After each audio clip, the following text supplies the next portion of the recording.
Depression is not sadness. Forget that lie immediately. Sadness is human, natural, even healthy. Depression is rot, a corrosion that climbs under your skin and tunnels through your brain until nothing feels safe, nothing tastes the same, nothing matters. If sadness is a bruise, depression is necrosis, the slow death of flesh while you're still standing, still smiling, still breathing. You wake up, if you can call it waking, because sleep hasn't been real in weeks. Sometimes your eyes slam shut for 12, 14 hours, but you don't feel rested. You wake heavier, slower, as if you spent the night dragging chains through tar. Other nights you don't sleep at all. Just lie there replaying every failure, every mistake, every what if, until dawn breaks like a cruel joke. The alarm rings. It doesn't just wake you. It detonates in your skull. Your limbs refuse to move. The world feels like it's pressing down on your chest, invisible weight crushing every attempt to stand. And you know the humiliation that follows. People call you lazy. They think you don't want it badly enough. They don't see the fight it takes just to pull your body into a sitting position. They don't understand that sometimes brushing your teeth takes the same amount of effort as climbing a mountain. Food loses meaning. You shove tasteless mush into your mouth because your body requires fuel, but it could be cardboard for all you care. Or you binge, a desperate attempt to fill the screaming hole inside your gut, a hunger that isn't hunger at all, just despair asking to be stuffed. You punish yourself either way. If you don't eat, you're failing. If you do, you're failing louder. And your mind, it doesn't rest. It whispers. No, it spits. You're worthless. You're a burden. You're disgusting. The voice doesn't pause for air. It's relentless, crueler than any abuser you've ever known. Because it's inside you. There's no running from yourself. Every attempt at distraction is a temporary numbness until the tape loops again. Joy is murdered. The song you once loved sounds flat. The hobbies you cherish turn to chores. You laugh but don't feel it. Play games but stare blankly. Watch shows but absorb nothing. The clinical word is anhedonia. But the truth is your soul feels amputated. You live in grayscale, watching the color bleed away. Body aches arrive too. Migraines pounding your skull. Random stabbing in your stomach. Joints stiff and sore like you've aged 40 years in a week. Doctors run scans, blood tests, tell you it's stress or nothing. But you know the truth. This thing that people call just sadness has infected your entire body. Depression doesn't stay in your mind. It spreads into your organs, your muscles, your bones. You ache everywhere all the time. And then the darkest infestation, suicidal thoughts. They're not theatrics. They don't scream. They whisper into your ear while you're waiting at a crosswalk. Step forward. Just step forward. They rise when you cook dinner. What would happen if you used that knife differently? They slip into traffic noise. Why not swerve? They ride shotgun all day, polite, casual, patient. You don't need to want death. Depression offers like an option on the table, every second of every day, until the thought feels normal. That's the filthiest part, how normal it becomes. Outwardly, you can look fine.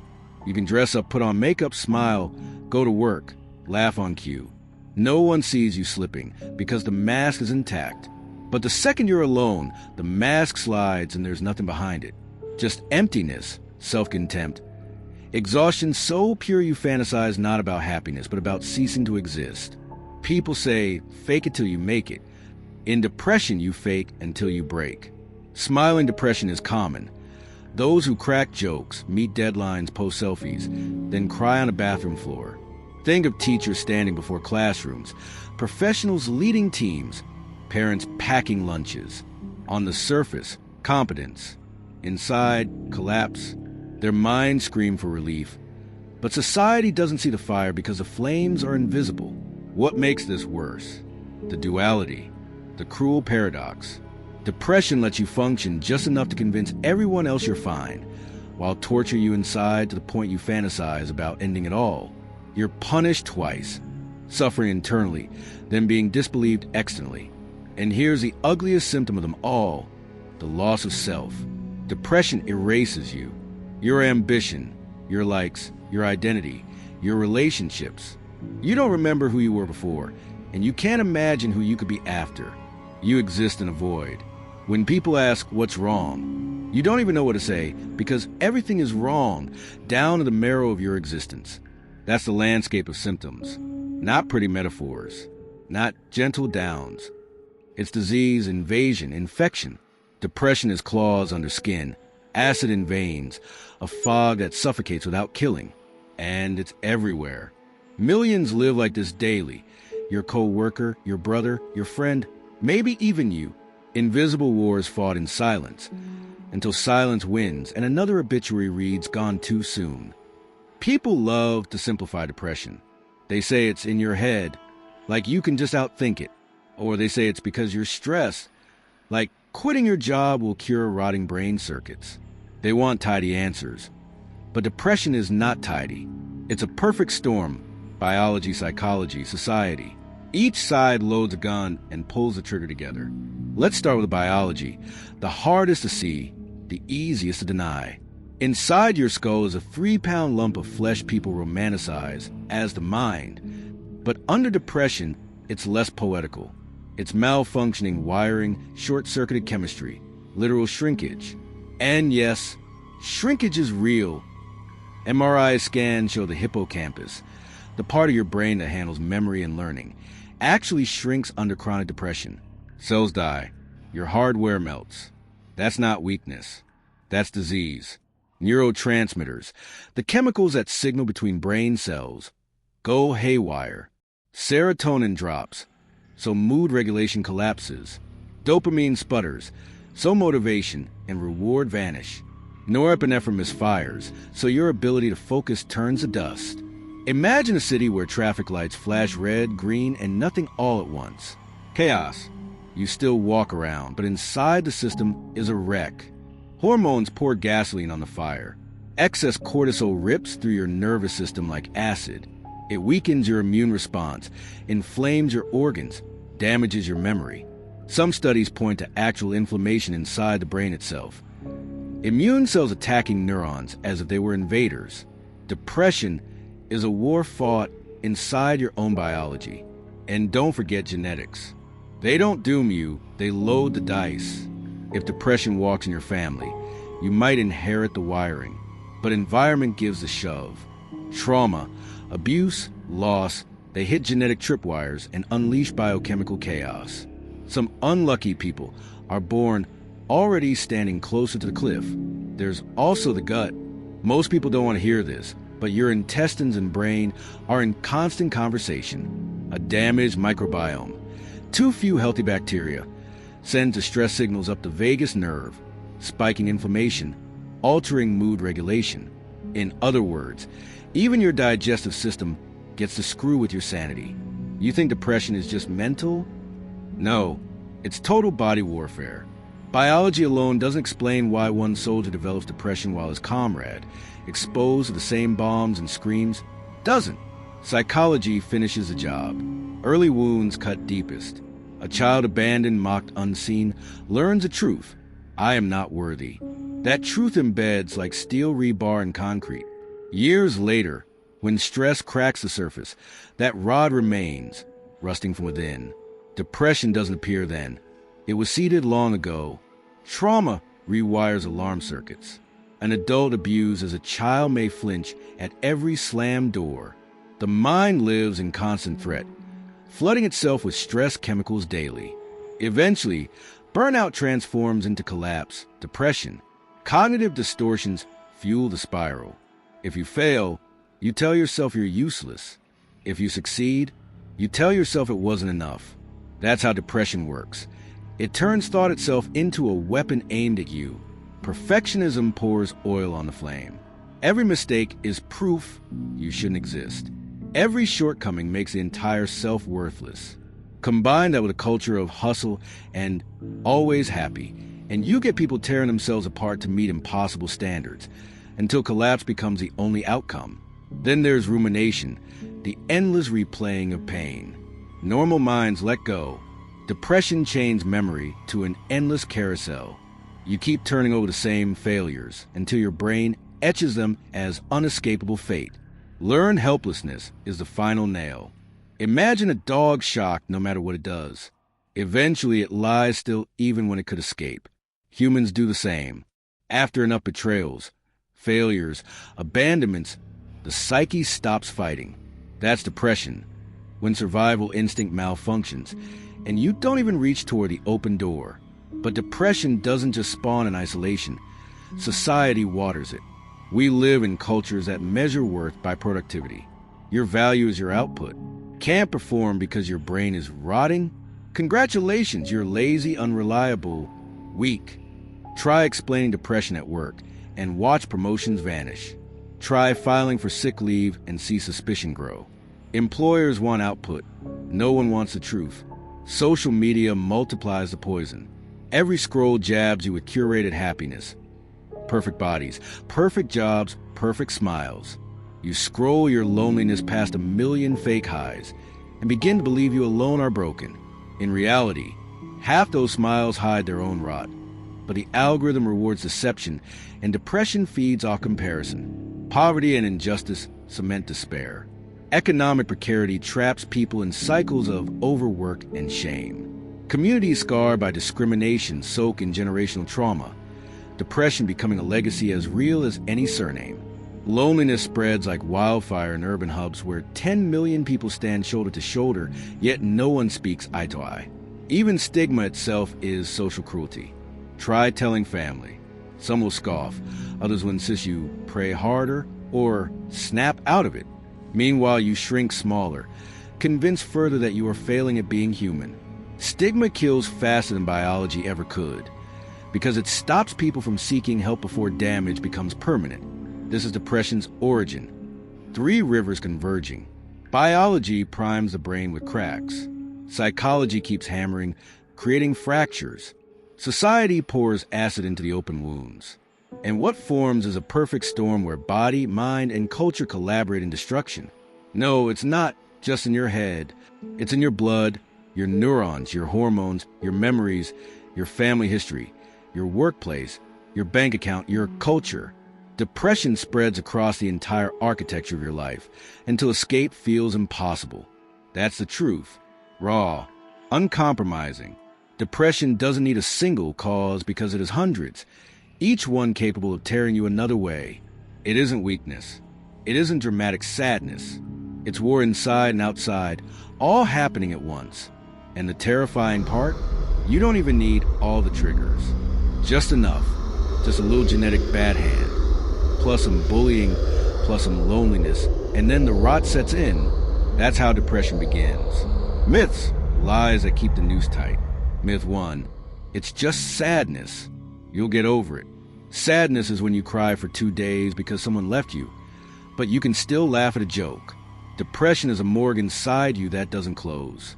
You can dance, you can smile, but no joy breaks through. Sadness stings. Depression poisons. Telling someone you'll get over it is like telling a cancer patient, just stop having tumors. Myth 2, strong people don't get depressed. Tell that to Winston Churchill, who ran a country under siege while haunted by what he called the Black Dog. Tell that to Robin Williams, the man who made the whole world laugh while planning his own death. Depression doesn't care if you're a soldier or a superstar. It burns neurons, not resumes. Myth 3, just pull yourself together. Try telling someone with a severed spinal cord to just walk it off. Depression is neurological injury. Willpower slams into dead wiring. It's not that people refuse to be motivated. Their circuitry is fried. Myth 4, antidepressants make you a zombie. Wrong. Without them, a lot of people don't make out alive. Antidepressants don't give you ecstasy. They shift you from 0% functioning to maybe 40%, enough to get up to go to therapy. Side effects exist, yes, but the true zombie state is untreated depression. Lying in bed for months, not speaking, not moving, not living. Myth 5, talking about suicide makes it worse. Silence kills faster. People sink when there are no words, when shame seals their mouth shut. Asking, are you thinking of ending your life? Doesn't give them the idea. It cracks the coffin lid enough for them to breathe. Myth 6, if you had kids or a good job, you wouldn't be depressed. Depression does not negotiate with circumstances. There are people with families, wealth, careers who hang themselves. There are people with nothing who never fall. External success often deepens despair because guilt piles on. I have everything, so why do I still want to die? Myth 7. Depression is just trendy online. It would almost be easier if it was a fad, but it's an epidemic buried under filters and hashtag smiles. People post happy selfies, then drink themselves unconscious off camera. Fads pass. Depression buries 1 million people a year. Myth 8. Exercise cures it. Exercise can help, if you can get out of bed. But telling someone in a major depressive episode to just go for a run is like telling someone with 2 broken legs to run a marathon. First, they need crutches, medication, therapy, support. Only then can running even be an option. Myth 9. You look fine, so you must be fine. Depression doesn't always show tears. Sometimes it shows perfect makeup, punctual work, loud laughter. People laugh on the outside and die inside, judging only by appearances, hands of more rope to tighten around their own neck. Myth 10. You'll always be like this. The most lethal lie. Depression persuades you it's eternal. But brains are plastic. Chemistry shifts. Therapy rewires thought. People recover. Not cleanly, not fully, not forever immune. But they return. They are proof the monster can be pushed back. Why do these myths survive? Because they make society comfortable. If depression equals laziness, then society has no obligation to help. Because people are terrified of real suffering.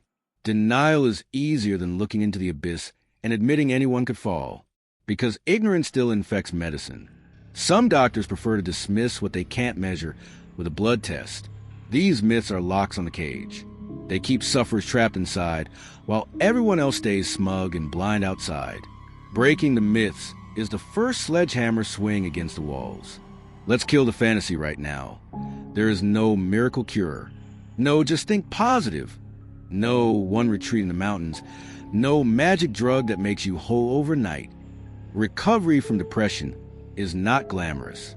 It's brutal, boring survival stitched together one disgusting day at a time. Medication.